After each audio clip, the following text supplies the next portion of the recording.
नमस्कार दोस्तों। आनंद नाम का एक लड़का जो कि मुंबई में रहता था, अच्छी खासी ज़िंदगी काट रहा था। एक दिन कहीं जाने का वो फैसला लेता है, लेकिन उसका ये फैसला उसके लिए कितनी बड़ी भूतिया मुसीबत खड़ी करने वाला था, उसको बिल्कुल भी अंदाज़ा नहीं था। क्या कुछ हुआ था उसके साथ, कहाँ की थी ये खौफनाक ट्रिप।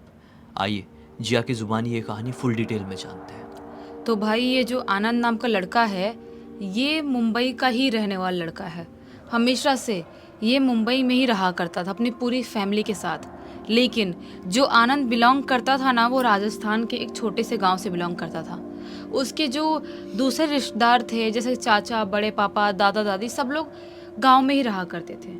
छोटे से गांव में उनका घर था, और उसी घर में, घर तो बड़ा था लेकिन छोटे से गांव में था।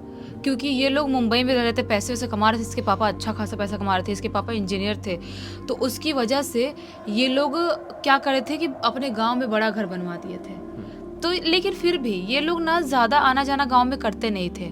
आनंद जो था वो और उसकी बहन श्रुतिका, दोनों को गांव में जाना बहुत ज़्यादा पसंद था। लेकिन फिर भी इनके घर वाले इनको ज़्यादा गांव में लेके नहीं जाते थे। इनको ऐसा लगता था कि अपने कज़न लोगों के साथ रह के बिगड़ ना जाएं और पढ़ाई लिखाई करना ना छोड़ दें। यहाँ पर फोकस के साथ पढ़ाई कर रहे हैं, और वहाँ के जो बच्चे हैं वो लोग पढ़ाई लिखाई नहीं करते, खाली घूमना फिरना करते हैं, आवारागर्दी करते हैं। उनके साथ ऐसा ना बन जाए। अपने ख़ानदान के बच्चों की बात कर रहे थे कि इनके कज़न लोगों के साथ वैसा ना बन जाए, इसलिए इनको लेके नहीं जाते थे। लेकिन श्रुतिका और आनंद अपने घर वालों से रोज़ रिक्वेस्ट करते थे, प्लीज़ इस साल छुट्टी पड़ रही है, इस साल स्कूल की छुट्टी हो रही है, प्लीज़ लेके चलो ना, लेके चलो ना।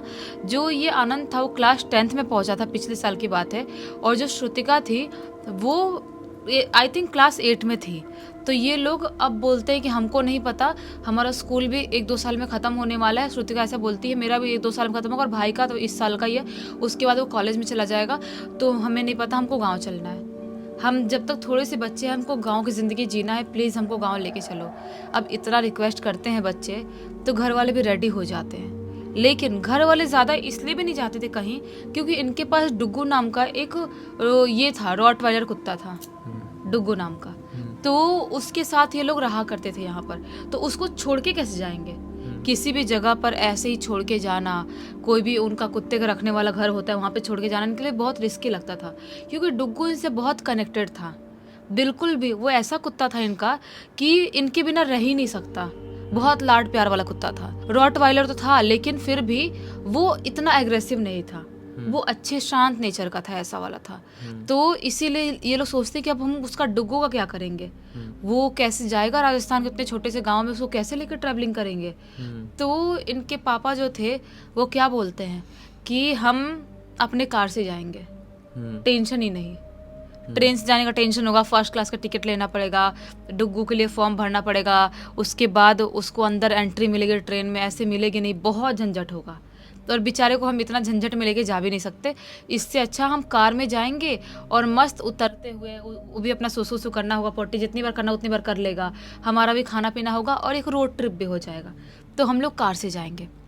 अब इनका डिसाइड हो गया था कार से जाएंगे। ये लोग ऐसा ही करते हैं, सब लोग कार में मस्त बैठते हैं, और उसके बाद डुग्गू के साथ ये लोग तीनों, दोनों भाई बहन और डुग्गू, 3 लोग, और मम्मी पापा आगे हैं। मस्त ये लोग राजस्थान के लिए निकल गए। मस्त कार चल रही है, रास्ते में मस्त ढाबे पे उठ के खाना खा रहे हैं उतर के। डुग्गू के लिए भी उसका ड्राई फूड भी रखे थे, डॉग फूड जो होता है वो सब चीज़ें, और पनीर उनीर भी खिला रहे हैं, होटल में रुक रहे हैं, रेस्टोरेंट पे रुक रहे हैं। तो ऐसा करते करते ये लोग अपने उस छोटे से गाँव में पहुँच जाते हैं। अपने उस गांव में पहुंचते हैं। वहां पहुंचने के बाद जो इसके कज़न लोग थे, वो लोग भी इनके कुत्ते डुग्गू से मिलके बहुत ज़्यादा खुश होते हैं, बहुत खुश। और वो भी ओवर फ्रेंडली था, ऐसा था मतलब वो रॉटवाइलर, लेकिन लगता नहीं था कि मतलब ऐसे रह सकता है वो। बिल्कुल जैसे इंडियन कुत्ते होते हैं या जो भी फ्रेंडली नेचर वाले, वैसा कुत्ता था वो। तो उसके कज़न लोग भी मस्त खुश हो रहे हैं, उसके साथ बहुत खेल रहे हैं, बहुत मात रहे हैं, मज़ा आ गया उनको एकदम। ये सब करते करते कुछ दिन इनको यहाँ पर बीत गए। एक दिन की बात हो गई, रात के लगभग 10:30-11 बजे का टाइम हो रहा था। सारे भाई बहन जितने भी थे वो क्या सोचते हैं कि आज हम अंताक्षरी खेलेंगे, और जो भी हारेगा, जो भी टीम का जो भी बंदा हारेगा, जो मेन लीड कर रहा होगा, उसे एक डेयर करना होगा। ऐसा खुरापात उनके कज़न लोग ऐसा दिमाग लगाते हैं। ये लोग बोलते हैं हाँ हाँ हम कैसे हारेंगे, हम तो नहीं हारेंगे, हम आज तक कोई अंताक्षरी में नहीं हारे, हमको सारे गाने पता है, हम बहुत गाने देखते हैं सुनते हैं। ये श्रुतिका और आनंद बोलते हैं। अब उनको लगता है चैलेंजिंग। अब मस्त ये लोग अंताक्षरी खेलना चालू कर देते हैं। खेल रहे खेलते खेलते खेलते आधी रात का टाइम हो जाता है। हारता कौन है? जिस टीम में जो लीड कर रहा था आनंद, श्रुतिका और एक और लड़की इनकी कजन थी वो, ये टीम वाले हार जाते हैं। अब करना था इनको डेयर, और जो इस टीम को लीड कर रहा था उसको ही डेयर करना पड़ेगा। और ये दो लड़कियां, तो ऑब्वियस सी बात है, आनंद बोलता है कि नहीं, मैं दोनों छोटी बहनों को नहीं डेयर करने दूंगा, मैं खुद कर लूंगा। उसको अपनी बहनों से ज़्यादा प्यार था, तो वो बोलता है कि मैं करूंगा डेयर। बोलो क्या डेयर है? तो जो उसका एक कज़न था राजू नाम का, वो क्या बोलता है, ऐसा डेयर है कि तू जिंदगी में कर ही नहीं सकता, और तू तुरंत मुंह पे मना कर देगा। ये बोलता है कौन सा डेयर है भाई, मैं तो मुंबई में रहता हूँ, वहाँ पे इतने बड़े बड़े एडवेंचर करा हूँ, मैं आज तक किसी चीज़ से नहीं डरा, और तू बोल रहा है कि ऐसा डेयर है मैं मना कर दूंगा, नहीं करूँगा, बता तो सही है तो क्या?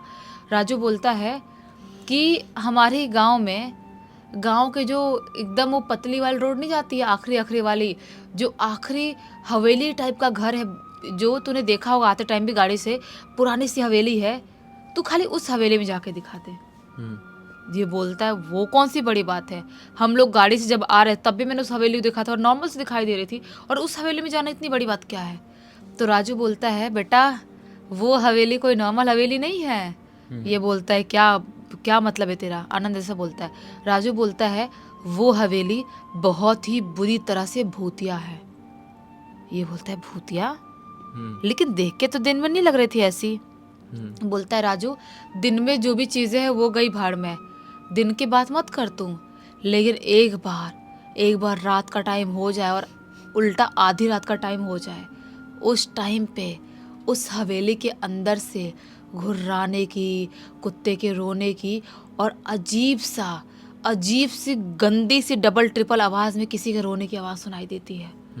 ये बोलता है कौन रोता है यार, मुझे समझ में नहीं आ रहा। आनंद ऐसा बोलता है। राजू बोलता है कि काफ़ी साल पहले की बात है, जब ये हवेली हुआ करता था। इस हवेली का एक मालिक था जो बहुत बड़ा अय्याश था, बहुत बड़ा। उसकी शादी नहीं किया था उसने, और माँ बाप ख़त्म हो गए थे उसके बाद, उसकी उम्र भी ज़्यादा हो गई थी, और भाई बहन कोई और थे नहीं। तो वो बहुत अय्याशी करता था, लड़कीबाजी, ये सब जुआ हुआ खेलना सब करता था बहुत ज़्यादा। एक टाइम ऐसा आता है कि ना वो अय्याशी करते करते क्रूरता पे आ जाता है। जो गरीब लोग होते थे ना, उनको बहुत मारता पीटता था, उनको परेशान करता था बहुत ज़्यादा। एक दिन एक इंसान को परेशान तो किया उसने, लेकिन वो गांव का दबंग गुंडा आदमी था। उसको जैसे ही परेशान किया, वो गांव के उस दबंग गुंडे आदमी ने रात को गया उसके घर में और उसको निपटा दिया, उसके घर के अंदर ही, वो जमींदार के। अब उस हवेली में इकलौता वही आदमी था, वो अब ख़त्म हो चुका है, तो हवेली अब वीरान और सुनसान हो गई थी। बहुत दिन हो जाते हैं, लोग सोचते हैं कि ज़मींदार साहब बाहर क्यों नहीं निकल रहे हैं, और जब कुछ दिन हो जाते हैं, आसपास जो वहाँ पे घर थे उन घरों में स्मेल आती है कि कहीं तो बाहर से गंदी स्मेल आ रही है। तो जाते उस हवेली के अंदर हिम्मत करके, तो क्या पाते हैं कि ज़मींदार की बॉडी उसके बेडरूम में पड़ी हुई थी, और वो बहुत ही बुरी तरह से सड़ रही थी। तो बाकी जो लोग थे, वो लोग गांव के लोग ऐसे ही थोड़ा सा नॉर्मल तरह से अंतिम संस्कार करते हैं और करके छोड़ देते हैं। ढंग से पिंडदान हो रहा है, क्या हो रहा है, क्या नहीं हो रहा है, काम क्रिया हो रहा है, उनको नहीं पता, और कोई दूसरे का थोड़ी इतना करेगा। वो सिर्फ अंतिम संस्कार कर दिया उसका, बस उतना ही था गांव के लोगों का, छोड़ देते हैं। लेकिन उसके बाद से वो जमींदार की आत्मा उस हवेली में भटकने लगी, क्योंकि बहुत बार लोगों ने ऐसा बोला था, जो आसपास के लोग थे, कि रात के टाइम में एक अजीबोगरीब बहुत ही लंबा सा कुत्ता दिखाई देता है। वो उस घर के अंदर एंटर करता है, और जैसे उस हवेली के अंदर एंटर करता है, उसके बाद से पूरी रात घुर्राने की और अजीबोगरीब तरह से रोने की, चिल्लाने की, कुत्ता इंसान पता नहीं कैसी अजीबोगरीब आवाज़, मिक्स आवाज़ आती है। तो इसीलिए किसी की हिम्मत नहीं होती उस हवेली में जाने की। और तू बोल रहा है कि मैं चला जाऊंगा। आनंद जोर जोर से ठहाके लगा के हंसने लगता है। बोलता है किसको बेवकूफ़ बना रहा है भाई, किसको बेवकूफ़ बना रहा है? तू 1 साल ही बड़ा है मुझसे, बस मुझे मत ज़्यादा बना। कोई भी ऐसी भूतिया चीज़ नहीं होती। और उस जमींदार को ख़त्म हुए इतने साल हो गए कि उसकी आत्मा अभी तक वहीं बैठी होगी। अगर मान लेता हूँ मैं आत्माएं होती हैं, लेकिन उतने साल से अभी तक उसी हवेली में क्यों बैठी रहेगी? तो ये तो बता। तो वो बोलता है राजू कि मुझे नहीं पता भाई, तेरे को देख ले, तुझे अगर जाना है तो तू जा, मैं तो डेयर तुझे दिया हूँ, यही डेयर दिया हूँ, इसके अलावा कुछ और नहीं दूंगा, मैं डेयर माफ भी कर दूंगा, अगर तुझे जाना है तो जा। बोलता है आनंद कि मैं जाऊंगा और बिल्कुल अकेले जाऊंगा, किसी को, तुम लोगों में से किसी को लेके नहीं जाऊंगा। राजू बोलता है तो श्योर है तू अकेले ही जाएगा? आनंद बोलता है हाँ बिल्कुल अकेले जाऊंगा। तो राजू बोलता है नहीं यार प्लीज एक काम कर, तू ना डुग्गू को लेके साथ में चले जा, क्योंकि जो डॉग्स होते हैं वो कोई भी बैड एनर्जी बहुत जल्दी पता कर लेते, स्कैन कर लेते, कोई बैड एनर्जी है तो वो लोग वहाँ उस जगह पर जाते ही नहीं हैं, और अगर वैसा कुछ रिएक्ट करेगा वो तो तू बिना कुछ सोचे समझे भाग आना, हम तेरे को कुछ नहीं बोलेंगे, तू रिकॉर्ड करते रहना वीडियो, कुछ भी डुग्गू रिएक्ट करता है तू भाग आना, हम कुछ नहीं बोलेंगे। तो राजू ऐसा बोलता है तो आनंद बोलता है हाँ ठीक है ठीक है। वो डुग्गू को लेके चला जाता है, आराम से जाता है कि घर वालों को पता ना चले, बड़े लोगों को। जाता है वो हवेली के पास और वहाँ पे रिकॉर्डिंग चालू कर देता है अपने फ़ोन का। लेकिन जो डुग्गू यहाँ तक नॉर्मल तरह से आया था खुश हो के दौड़ दौड़ के, अब वो उस हवेली के अंदर एंटर करने से मना कर देता है। जो डुग्गू है वो अंदर घुस ही नहीं रहा है हवेली के अंदर, जो उसका गेट है वहाँ से ऐसे करके और पैर अपना पूरा अकड़ा लिया है और अंदर जा ही नहीं रहा है, बाहर ही खड़ा हो गया है। ये उसको धक्का मारने लगता है, चलना चलना यार, क्या फालतूगिरी कर रहा है, घर ही तो है, चलना। वो नहीं जा रहा है, थोड़ा सा कू कू कर रहा है और पूरे पैर को अकड़ा लिया, शरीर को अकड़ा लिया, जैसे किसी चीज़ से वो कहाँ पर है, डर रहा है, अंदर नहीं जा रहा है। फिर भी ये ज़बरदस्ती करते हुए उसका जो यहाँ पे बांध के रखा था, उसका जो होता है ना पीठ में कुछ पट्टा टाइप, वो बांध के रखा था, उससे खींच के घसीटते हुए उसको हवेली के अंदर एंटर करवा देता है। लेकिन डुग्गू जो है पूरा कांप रहा था, उसकी जीभ बाहर निकल गई थी और अजीब सा डरा हुआ चारों तरफ पूरी हवेली में मुंह उठा उठा कैसे देख रहा था, जैसा कि डुग्गू कोई इंसान बन गया हो, कुत्ता ना हो, इतना ज़्यादा वो डर रहा था। उसके फेस पे क्लियर डर समझ में आ रहा था। लेकिन आनंद जो है वो वीडियो बनाने के चक्कर में पड़ा हुआ था और वो कुछ भी नहीं सोच रहा था कि मुझे डुग्गू क्या सिग्नल दे रहा है, मुझे यहाँ से भागना चाहिए। वो हवेली के अंदर घुस जाता है और जैसे ही हवेली के अंदर जाता है उससे बहुत ही गंदी स्मेल आनी चालू हो जाती है, बहुत गंदी, जैसा कोई इंसान ना सड़ गया हो मर के, इतनी गंदी स्मेल आती है। जैसा कि राजू ने बताया था उसके दिमाग में झटका लगता है। राजू ने बोला था उस ज़मींदार की जो बॉडी थी वहीं पर सड़ रही थी, तो कहीं उसके बात में सच्चाई तो नहीं थी। ये चीज़ सोचता है आनंद, मन में सोचता है, और वहाँ से जैसे ही भागने वाला होता है उसके पीछे से किसी के घुर्राने की आवाज़ आती है, और जैसे ही घुर्राने की आवाज़ आती है वो झटके में पीछे मुड़ता है। झटके में पीछे मुड़ता है तो क्या पाता है, यकीन नहीं करो क्या देखता है वो, कि एक अजीब सा दरिंदा है, बहुत ही लंबा, लगभग 6 फीट का। उसके जो फेस वाला एरिया इतना वो काले से कुत्ते जैसा है और पूरा शरीर एक भालुआ इंसान बना दो ऐसा एकदम ही खौफनाक तरह से दिखाई दे रहा है।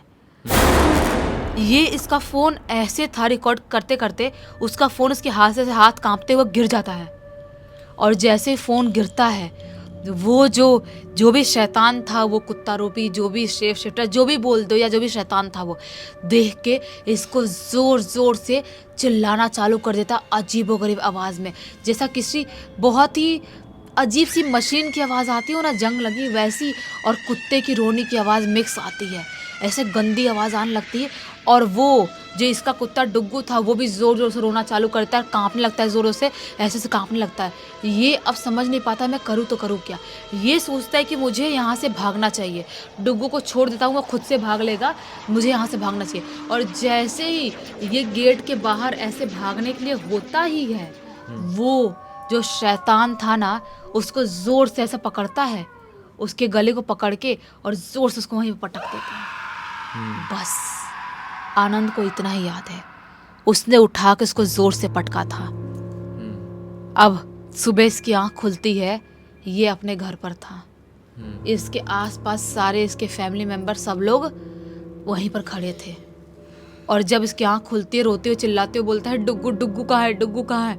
घर वाले लोग बोलते हैं कि जो डुग्गू है उसकी बहुत ज़्यादा तबीयत ख़राब थी, अभी जाके ठीक हुआ है वो, बोलता है क्या क्या हुआ है उसको?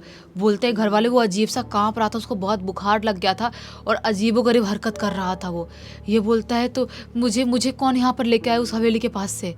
घर वाले बोलते हैं बेटा तुझे लाए हुए काफ़ी दिन हो गए हैं। ये बोलता है काफ़ी दिन?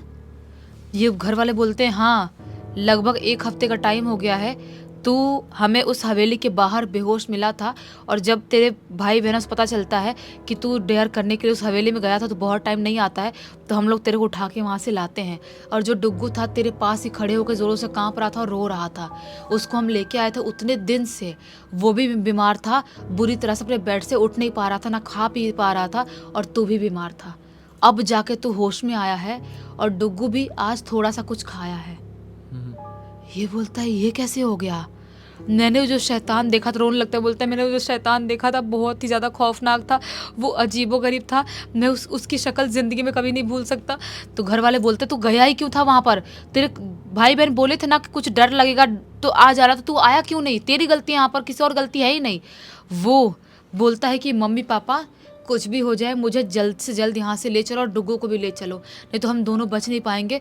मुझे बहुत डर लग रहा है, मुझे अजीब सी नेगेटिविटी लग रही है। मम्मी पापा उसी दिन जिस दिन ये होश में आया था कार उठाते हैं, सामान उठाते हैं, डुग्गू के साथ इसको मुंबई वापस लेके आते हैं। लेकिन पूरे 1 साल हो गए हैं, जो डुग्गू है वो ठीक तो हो गया है, लेकिन बहुत ही टाइम ऐसा होता है रात में कभी चौंक के उठ जाता है और कांपने लगता है। और जो ये है इसको भी अजीबोगरीब सपने अभी भी कभी कभी आते हैं और वही शैतान इसको सपने में दिखाई देता है। बाप रे, मतलब इतना खतरनाक कुछ हो गया। किस्मत इतनी अच्छी थी कि इसका कुत्ता इसके साथ में था। हाँ पता है क्या होता है कि अब आप लोग बोलेंगे कि यहाँ पे क्या हो गया, कुत्ता था तो उसको बचा थोड़ी पाया, नहीं, उसको बचाया होगा। क्योंकि कुत्ते जो होते हैं ना अपने ऊपर नेगेटिव एनर्जीज ले लेते हैं। तभी तो वो भी बीमार हो गया था, तभी तो खा पी नहीं रहा था, क्योंकि उसकी पूरी प्रॉब्लम अपने ऊपर ले रहा था वो। नहीं तो उसको क्या होना था? कोई भूत प्रेत इतनी जल्दी जानवरों पे थोड़ी हावी होते हैं, लेकिन फिर भी उसने फाइट किया उस शैतान से, तभी तो ये बेहोश मिला, नहीं तो जिंदा कैसे मिलता ये? सही बात है। इस पूरी घटना की जानकारी किसके थ्रू मिली? ये पूरी की पूरी घटना की जानकारी आनंद ने लिख के भेजा है। बोल रहा था उसके हाथ कांप रहे थे, बहुत हिम्मत करके लिखा है उसने। चलो अच्छा हुआ आनंद ने ये कहानी हमें लिख भेजा, आपको बहुत अच्छी सीख, एक अलग लेवल का मनोरंजन मिल गया। तो इसी बात पे अब तक इस वीडियो को देख लें तो लाइक ज़रूर कर देना, चैनल को सब्सक्राइब करके बेल आइकन दबा के ऑल के ऑप्शन में क्लिक करना, क्योंकि इसी तरह के हैरान कर देने वाले खौफनाक वीडियोस डेली आप लोगों के सामने लेके आते रहते हैं। इंस्टाग्राम की लिंक इस वीडियो के डिस्क्रिप्शन बॉक्स में मिल जाएगी, क्लिक करके डायरेक्टली वहाँ पर पहुँच जाना। और इसी तरह की कोई भी कहानी, टॉपिक या जानकारी आप लोगों के पास भी है तो लिख भेजना, हो सकता है हमारा अगला वीडियो कल आपके हिसाब से बन रहा हो। तो चलिए कल फिर से मिलते हैं, तब तक के लिए बहुत बहुत धन्यवाद। आपका दिन शुभ हो।